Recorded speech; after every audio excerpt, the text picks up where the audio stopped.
Good morning. I'm Jerry Nelson and I'm welcoming you to my studio here in Denver, Colorado. And today I'm very excited to share with you a tutorial that has to do with arpeggios. I'm very excited about this because I think there are a lot of people who are excited about learning more about arpeggios and how they can use them, particularly if you're into improvising. Obviously, if you are reading some of the works of Rachmaninoff and playing from a book, they've already included the arpeggios, so you're just learning to play by note. But most of what I'm talking about here is arpeggios that, as an improviser, you're wanting to plug the holes, the spaces between phrases. You're wondering what to do with them. Actually, if you haven't had an opportunity to take a look at our first set of arpeggios, we did I call them creative arpeggios. Actually, if you haven't heard of overlapping arpeggios or zigzag arpeggios, don't think you've missed something in a college class. I don't know that anyone has talked about this. I haven't read about them in books, but I got to thinking about what are some ways to play very creative arpeggios. So we're not just trying to plug the holes, we're trying to plug the holes with arpeggios that are fascinating, that are clever, that are interesting, and maybe make other pianists get to thinking, wow, how did he do that? So we've already been through that. I would suggest, if you haven't seen that particular set, look for the tutorial which covers zigzag, double zigzag, two hands zigzags, like, or in slow motion. But today we're moving on to set 2. I call them quadrapeggios, another term you've never heard before. If you have, I'd be very surprised. But I call them quadrapeggios because there's 4 notes to each pattern.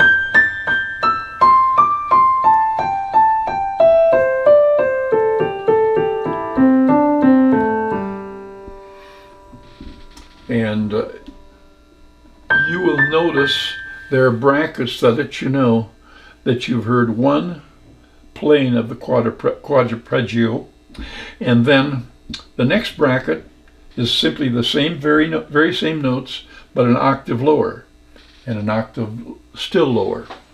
So here comes a quadrapeggio.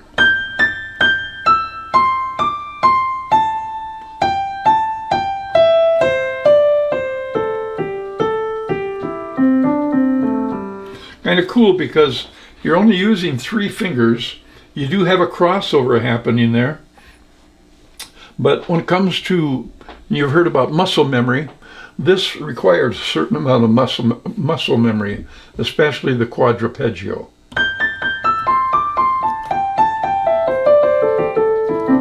Now, I started out playing quadrapeggios slightly different.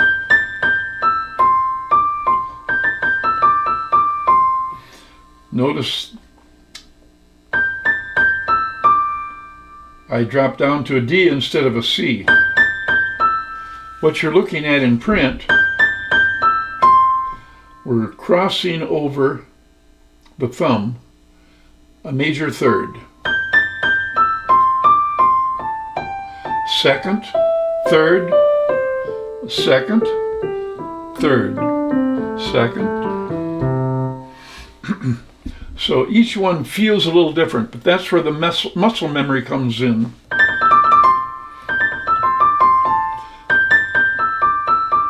I kind of like this one. The only problem with that, notice that you got to cross a fourth instead of a third.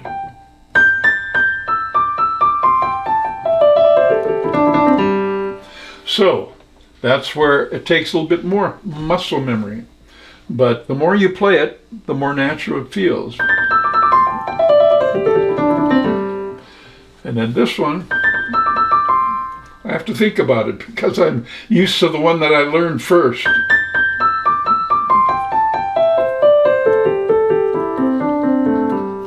that's the quadrapeggio. And now let's take a look at the quintapeggio. I call it quintapeggio because there are actually 5 notes to each pattern.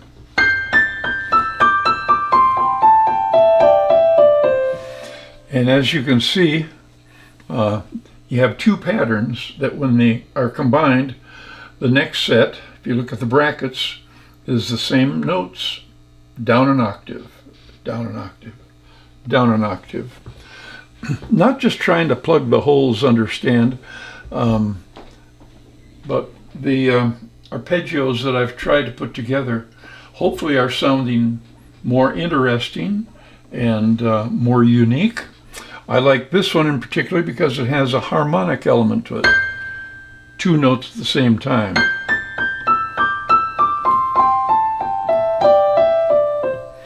All right, if we take a look at this last one, let's take a look at this one.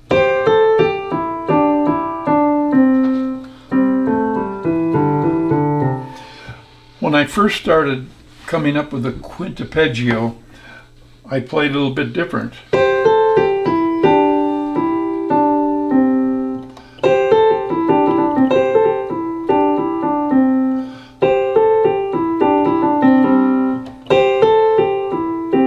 Instead of crossing over to C, I'm crossing over to D, but then look at the big leap I've got. You might find that a little bit more challenging. So I've done it both ways. It takes a little bit of muscle memory for that very reason. So this is the way it appears in ink in front of me now.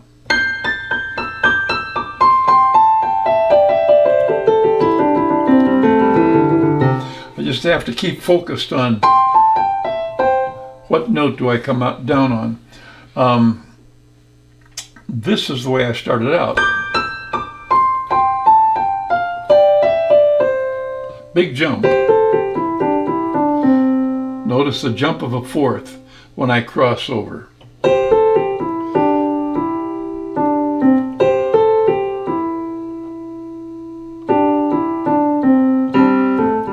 So it sounds like this.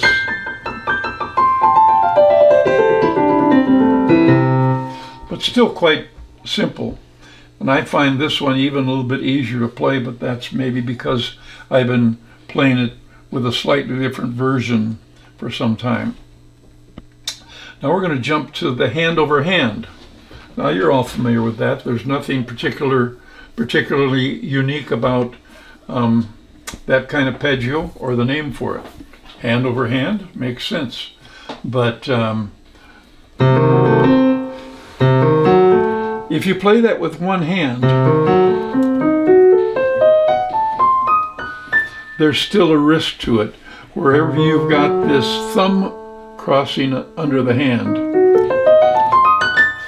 And if you remember from tutorial number 1, we showed a graphic which indicated that anytime you were crossing under, you tend to make this shorter in duration. Even at high speed. Maybe not as noticeable at high speed. Sometimes we use a sustain pedal to cover that. And it covers pretty well. But if you're not involving your left hand at the time, if you are in fact, then you've got to do all of this with the right hand.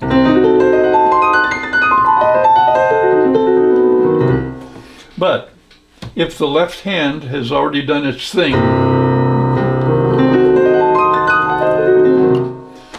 then you can go about as fast as you want by doing it hand over hand.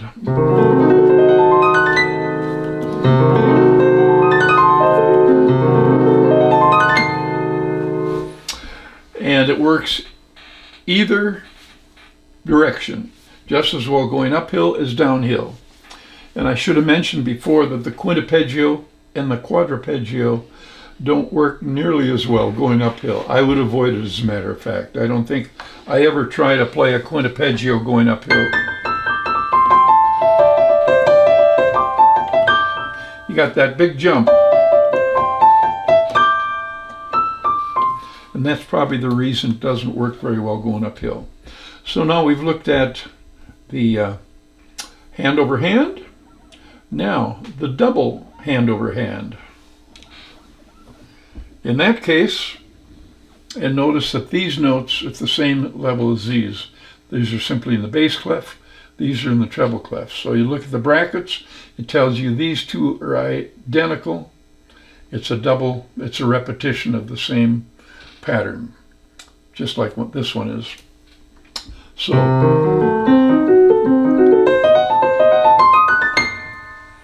left hand, right hand, and then the left hand repeats what the right hand just did. Right hand, left hand. And that's kind of a cool one. And your audience, your pianists will be trying to figure out, how did he do that? Well, just send them to our tutorial and they can figure out how we did it. So this one sounds like that. Double hand over hand.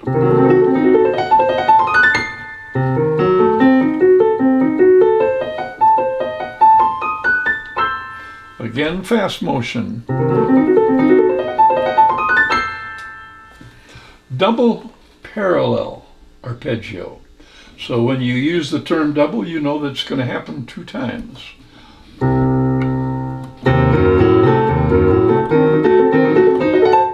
Notice that I'm leaving some rests here because it sounds a little muddy to start out in parallel 6. So I eliminate the parallel 6 for 2 beats, and then I jump in with the left hand.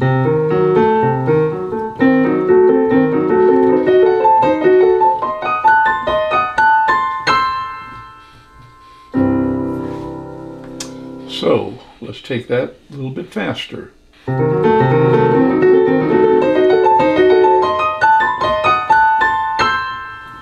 little faster yet.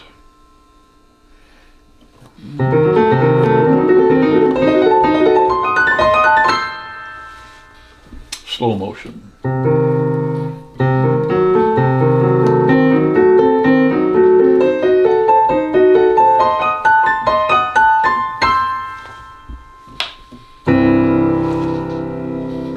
Okay, I think you've probably learned some things about some arpeggios, especially if you've taken in the first set of arpeggios and this second set. You'll probably discover some arpeggios in there that you think, oh, that's not so cool, or I don't want to even venture into that. I'm not ready to play that arpeggio. But then you found some others that, that sounds pretty clever. It sounds very creative. As a matter of fact, it sounds kind of unique. A listener might think that you came up with a particular arpeggio. That's great. But I would suggest you take a look at all these, test drive them, try them on your own at different tempos, and see what you like. Throw away the ones you didn't like, save the ones, and use the ones that you did. Hopefully this tutorial and the one preceding it, set 1, is something that you really enjoyed. And if you did, we hope that you'll like us, and we hope that you'll also subscribe and make any comments. We're interested when we read your comments as well. Well, we'll see you at another turn in the road.